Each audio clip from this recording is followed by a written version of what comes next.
warahmatullahi wabarakatuh.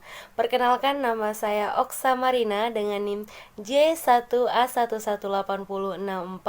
Saya berasal dari kelas R001 dan saya mahasiswa Teknologi Hasil Pertanian Universitas Jambi. Baiklah, sebelum saya memulai video untuk selanjutnya, silakan like, comment, and subscribe ya. Semoga kalian suka video aku.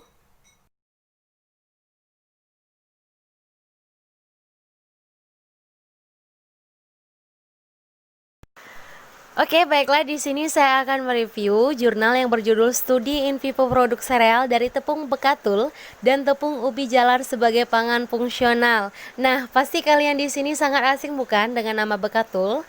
Sebelumnya saya akan menjelaskan apa itu bekatul dan apa itu pangan fungsional. Bekatul juga bisa disebut dengan dedak padi yang merupakan hasil samping dari proses penggilingan padi yang jumlahnya mencapai 8-12% selain sekam dan menir. Dan ternyata bekatul itu memiliki kandungan gizi yang tinggi loh, terutama gizi pada vitamin B.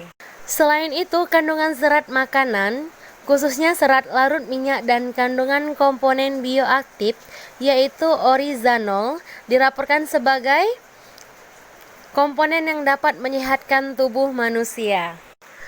Khasiat bekatul ternyata sangat luar biasa untuk tubuh.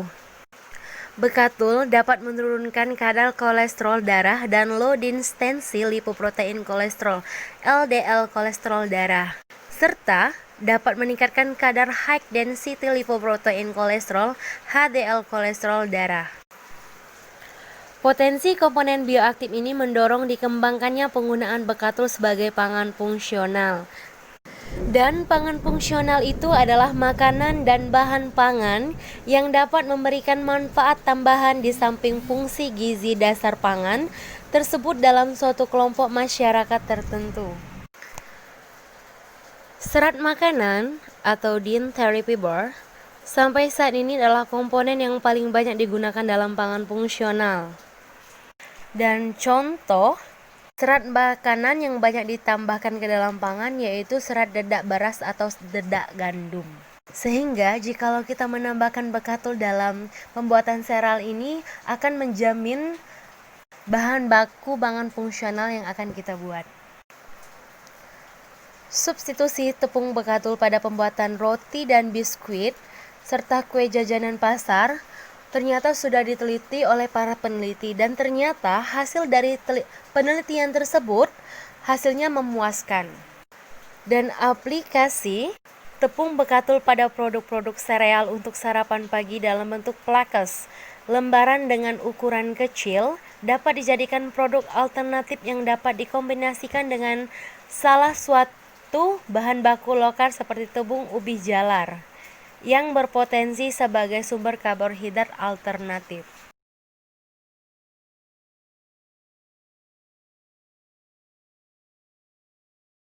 Pada penelitian ini akan membuat suatu produk yaitu sereal dan bertujuan untuk mengetahui pengaruh substitusi tepung bekatul pada produk sereal dari tepung ubi jalar terhadap kadar kolesterol. Nah, sebelum kalian mencapai suatu produk yang diinginkan yaitu sereal, kalian harus mengikuti prosedur kerja yang sistematis dan serta menyiapkan alat dan bahan yang akan digunakan. Yang mana bahan yang digunakan untuk membuat produk sereal adalah tepung ubi jalar, tepung par, shiroyutoka, tepung bekatul, tapioka, pati termodifikasi, gula halus, susu bubuk, susu coklat, garam halus, dan soda kue. Dan sedangkan alat yang digunakan untuk membuat sereal ini adalah wadah plastik, pengaduk, kompor, panci perebus, oven, dan alat gelas untuk analisis. Dan penelitian ini merupakan penelitian eksperimental yang terdiri dari 2 tahap, yaitu 1. Pembuatan produk sereal dan 2. Uji in vivo produk sereal pada tikus percobaan. Nah, kalian pasti bingung di saat saya menyebutkan ada tentang tikus. Ya, penelitian ini juga untuk menguji in vivo pada tikus percobaan jenis Sprague Dowley untuk melihat triglycerida serum darah tikus percobaan yang akan dicoba.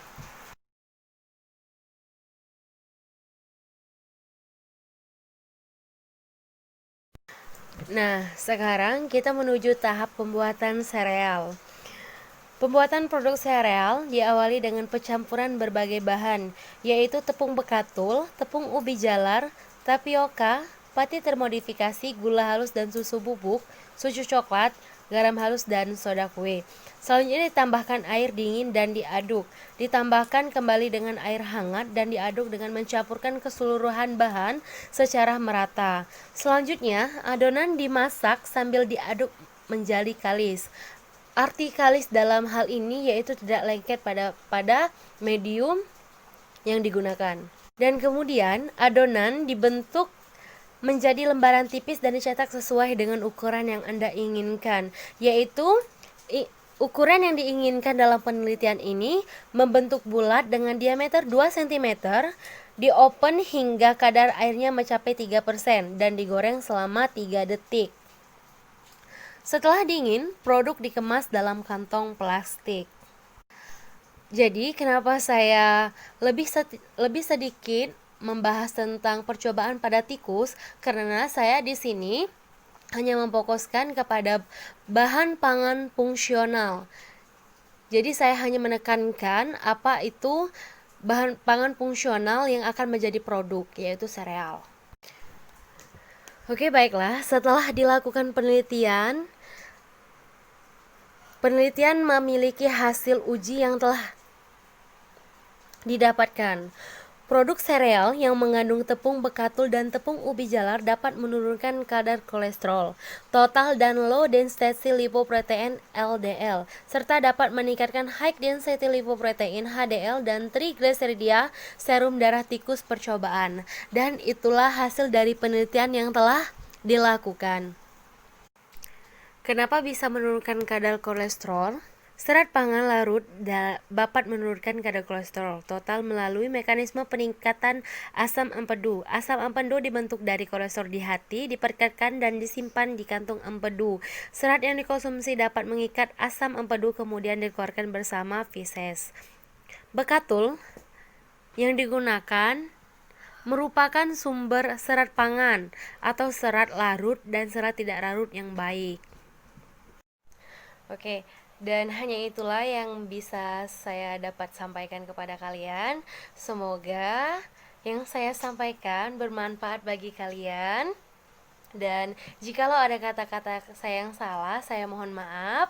Saya akhiri, wabillahi taufiq wal hidayah. Wassalamualaikum warahmatullahi wabarakatuh.